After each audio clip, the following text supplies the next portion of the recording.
Thank you. Thank you for attending. We're here today to make an important announcement with regard to the fines and penalties for those who simply refuse to follow the code.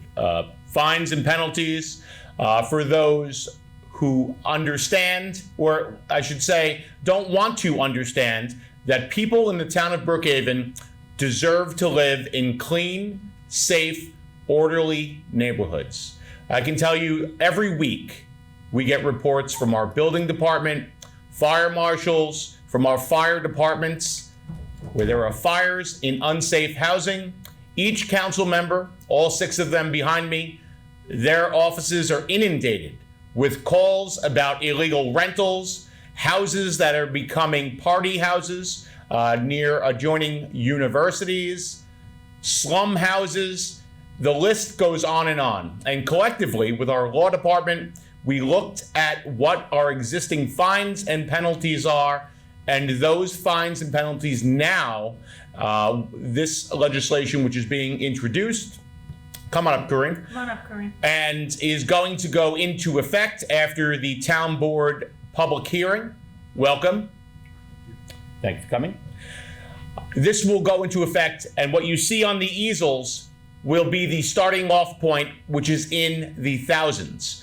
I'm joined by Councilmember Jonathan Kornreich from the 1st District. He can tell you firsthand the plague of houses, student housing associated with Stony Brook University.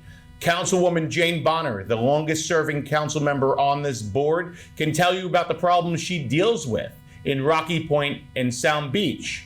Councilmember Neil Manzella can tell you about the work he and his office does in the Selden Center Reach area. Councilmember Michael Guercio can tell you about Bellport and East Patchogue, Medford and Middle Island.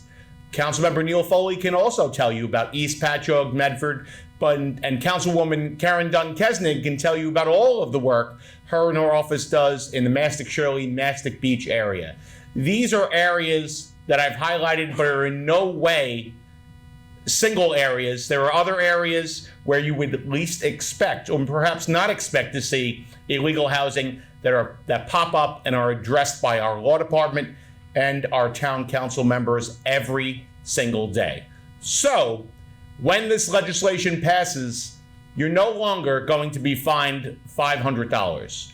Those fines are going up 5-fold. The minimum fine is going to be $2,500, going up to as high as $15,000 for those people who simply refuse to follow the rules. And that's important.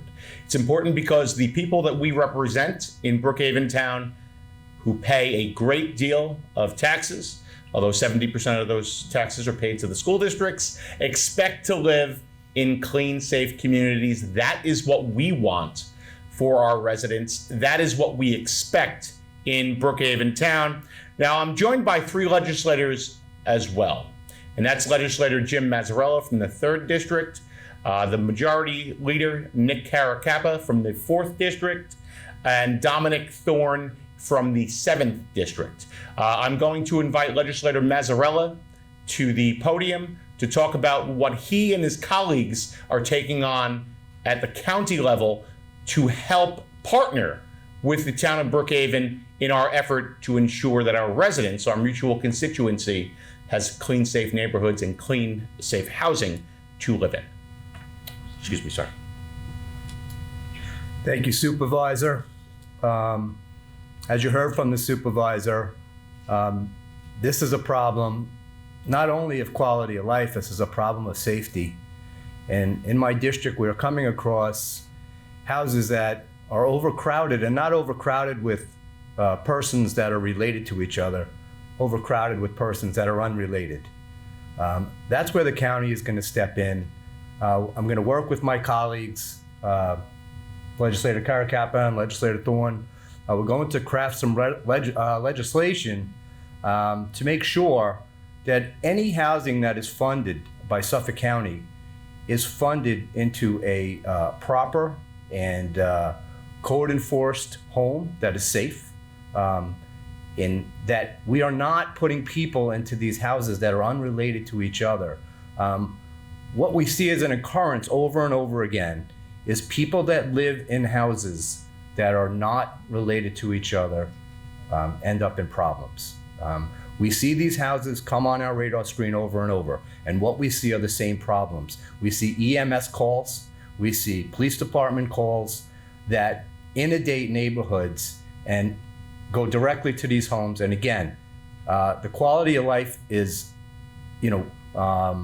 very concerning, but the safety is concerning because the calls that are fielded by the EMS and the PD are drug calls, alcohol calls, they are domestic calls, they are physical altercation calls. And sometimes these calls and these altercations affect our EMS and our police department. So we are going to crack down also from a county level to be sure the funding that is coming through the county to some of these homes is going to be regulated. We're working with our council and again, working with my colleagues on the legislature, and we feel that in conjunction with the town, we'll be able to enhance this crackdown. So thank you, Supervisor, and thank you all that are here today to work together on this initiative. Well, thank you, Legislator. It's important. It's important that government works together and that taxpayer-funded dollars that put people into homes are not putting people into potentially unsafe homes, potential fire traps, and that we're not bringing down the community as one level of the government tries to raise it, the other one is not hindering it. I want to bring up also Legislator Caracappa, who's working in the heart of Brookhaven, the hamlet of Coram, an expansive hamlet where a lot of these issues between the town, the county, even the state are coming to a head. He's been working firsthand with Councilwoman Jane Bonner, Councilman Michael Lagercio, and I'd like him to speak about what he has seen in Coram and how this legislation is going to help.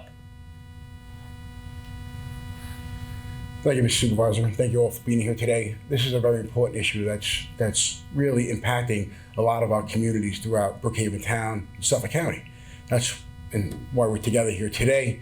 We had gotten together last week to have a collective, collaborative meeting, county, town. We had DSS, we had Suffolk County Police Department, and our colleagues in the State Assembly and Senate. This is an issue here that brought us together from Coram, but I know it's all of my colleagues' territories as well. And these violations, there are codes in place for a reason. There are sanitary codes that are being violated. There are fire and safety codes that are being violated. This is a business model, folks, that's being, it's out of control. These investors are coming in, buying up these homes, and they are placing people in because of what's going on in the state. And we have to crack down on that. We have to come together and have more local control of what's going on. The steps that the town is taking today in increasing these fines is a big step. It discourages those from just continuing to violate those codes. And this is just one step in the step of many that we're going to be going together. Coram is a area where families who drive down that corridor, Middle Country Road, and encourage their kids to don't look out the window, look away, because they don't want to see. They don't want them to see what's going on. That is not a quality of life we're looking to promote here in Brookhaven Town. We're better than that.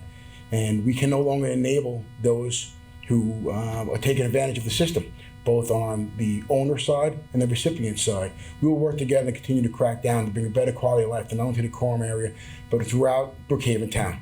So I want to thank the supervisor, all of the council, women and men up here, because they're taking that initiative and they're showing that we care for our communities, our taxpayers, our families. And I really do appreciate it and looking forward to working together with you, Supervisor. Thank you. Thank you, Nick. And I'm going to point out that the entire prosecution team out of the town attorney's office is present here with us today. They know firsthand the direction in which every elected official in this town wants to take the town as it comes to compliance, when it comes to fines, and especially heightened fines for those people who are repeat offenders. Fire and safety, human health human life, one of the most important things and functions of a government, whether you're a town government, county, state, or federal government. And we're joined today by a council member who's a longtime firefighter for the Ridge Fire Department, who will tell you firsthand what he sees when he encounters some of these overcrowded dwellings. Thank you, Supervisor. Thank you, everyone, for being here today. You know, as a volunteer member of Fire and Emergency Services, something that is extremely concerning to fire service is the illegal subdivision of residential structures. For example, many of these homes, what they do is they'll put in walls illegally, which means that now they're not subject to they are subject to it, but they don't adhere to the electrical codes, the building codes. So now you have a situation that not only does this illegal electrical work cause a fire, when you do have fire, firefighters enter the building, they're on their hands and knees in complete darkness, doing a search for a rescue, and what happens is they're crawling into walls that shouldn't be there, that they're not thinking that they would be there. So that would cause loss of life. And it's not something where someone will just get hurt. This is where people can die. So it's very important that the supervisor and everyone behind me cracks down on this illegal housing, these illegal subdivisions of residential structures, so that we can basically save lives. So thank you, everyone. Appreciate the help. Sir, can you identify yourself, please? Michael DeGarcio, Councilman, 4th Council District. Thank you. And it should be noted, this town has taken steps to make it easier for everyone watching, anyone who owns a home and wants to rent it. We've gotten rid of the accessory apartment review board. You can simply come in administratively, get that done expeditiously in the building department. Each and every one of my colleagues in their offices stand ready to assist people who want to do it the right way. So those people watching in the town of Brookhaven, as now we heighten our enforcement, we invite you to go online at brookhavenny.gov. If you think there is a rental on your block that's causing issues, every valid rental registration is on the website, broken down block by block, no matter what hamlet you live in. We want to hear from you. We want to bring this town into compliance, and we want you to know that we care about your quality of life, all of us collectively, and we encourage you to contact us directly at each of the council offices or by calling 631-451-TOWN. A new website will be unveiled shortly after this press conference, where those looking for information, rental lookup, and everything pertaining to this subject here today will be widely publicized and disseminated. Do we have any questions? Do we have a ballpark number of how many homes we're talking about? How many homes with regard in what nature? Current violations, or maybe last year's number of violations, or do we have a ballpark? There's a great number. There's a great number of homes. We're kidding ourselves if we think there aren't a great number of homes. We comb through social media when those people put rentals, illegal rentals online, on Facebook or any other social media avenue. We comb through.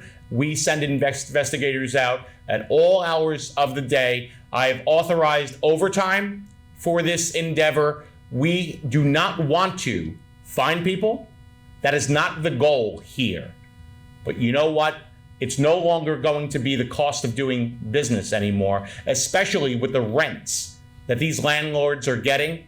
We're heightening the fines, we're heightening enforcement, and we encourage residents who care about their neighborhood, and that's 99.9% of the residents in Brookhaven Town, to contact us. We're here for you. So do you have like a ballpark number of how many people were getting these fines before this was? Well, there's been a great deal of a crackdown that's always existed here, but what we found and what was the genesis of this legislation was that the fines were too low. For first-time offense, $500. When you're getting $3,000 a month for a whole house rental, or more, I should say $4,000 or upwards of there, and if you are breaking your house up into boarding a boarding house with individual locks on doors. Boarding houses are illegal in Brookhaven town.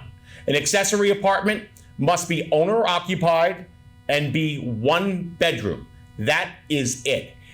So when it goes to the number, I think that's probably a better question. In 6 months from now, I can tell you how many properties we're going to have in court as we go forward on this enhanced enforcement, because there are more than what we have gotten after, and that's why we're consolidating our effort not only at the town but also with our partners in the county. You gave the reporting number and the website. The residents, what should they be looking for out in their neighborhoods to report something? Well, the telltale signs is, especially at nighttime, where you have an abundance of cars parked at a residence. Now, kids are staying home longer. We all know that. If you know your neighborhood, you know the families that live there. When you have cars parked on one side of the house and the other side of the house, cars parked on the front lawn, it would be a lot easier if people went, called into the council offices with information they have, and then we will go out and do the investigative work for them. We don't want people to become investigators on their own. We don't want people approaching people. Just give us the information because you live in your neighborhood. And, this town hall is open from 9 to 4:30, 5 for certain departments. We work nights, we work weekends, but the people who live there in the neighborhoods are our best source of information. And that's generally how this town operates. We're a complaint-driven town. We have over 184,000 tax parcels in a town geographically bigger than Nassau County. If you care about your neighborhood, you let us know, and we will follow up. Any other questions? All right. Thank you all very much. Thank you for attending.